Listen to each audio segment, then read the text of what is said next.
चलिए समझिएगा आगे।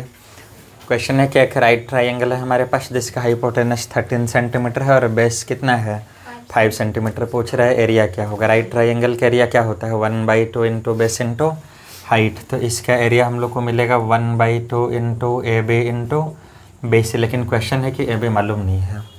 ए बी मालूम नहीं है तो पहले ए बी पता लगा लेंगे पाइथागोरस का यूज करके। ए बी किससे मिल जाएगा पाइथागोरस थ्योरम से। पाइथागोरस थ्योरम जिनको नहीं पता है तुरंत एकदम आसान शब्द में समझ लो। यहाँ ये 90 डिग्री का एंगल है ना, जहाँ राइट ट्राइंगल रहेगा वहीं लगेगा पाइथागोरस। जहाँ रहेगा राइट ट्राइंगल वहीं क्या लगेगा पाइथागोरस। अब यहाँ राइट ट्राइंगल है, राइट एंगल भी दिखाई दे रहा है। तो राइट एंगल के सामने वाला साइड हाइपोटेनस कहलाता है, ऐसी हाइपोटेनस है। तो राइट ट्राइंगल के सामने में जो साइड आया उसका स्क्वायर जो है ना वो बाकी दो साइड मतलब इस साइड को छोड़ के जो दो बचा उसका स्क्वायर के सम के इक्वल होगा।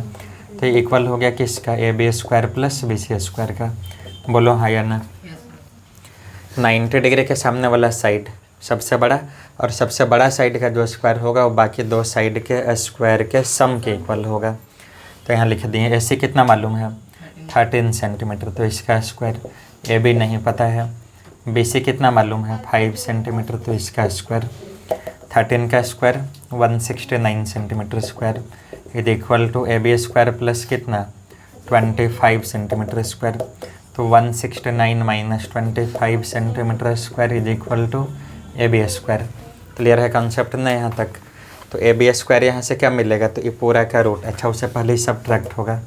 ये दोनों का डिफरेंस कितना आ गया 144 centimetre square is equal to A B square. तो ए बी यहाँ से कितना मिल गया 12 सेंटीमीटर। इसका स्क्वायर रूट निकाल लिया। आ रहा है समझ में। ठीक। तो जब ए बी 12 मिल गया तो अब तो एरिया निकाल सकते हैं ना। एरिया ऑफ ट्राइंगल क्या मिलेगा तो एरिया ऑफ ट्राइंगल मिलेगा 1/2 into A B into B सी।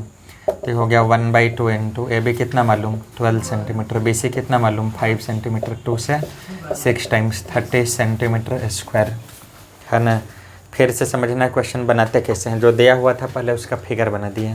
कह रहा था कि राइट ट्राइंगल है हमारे पास, उसका हाइपोटेनस 13 है। राइट ट्राइंगल बना हाइपोटेनस 13, बेस 5 है, बेस में 5 दिखा दिए।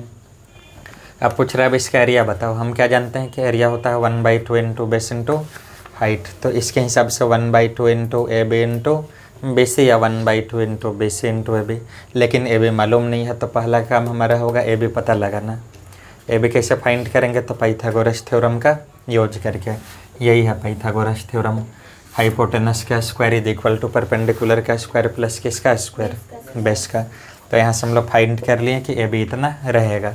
और जब ए बी मिल गया तो एरिया हो गया 1/2 into base into height. Base B C height A B multiply कर दिया। मल्टीप्लिकेशन में आगे पीछे रखने से कोई फ़र्क नहीं पड़ता है क्योंकि कम्यूटेटिव लॉ को फॉलो करेगा। कम्यूटेटिव का मतलब क्या हुआ कि 5 इंटू 3 इक्वल होगा किसका 3 इंटू 5 का।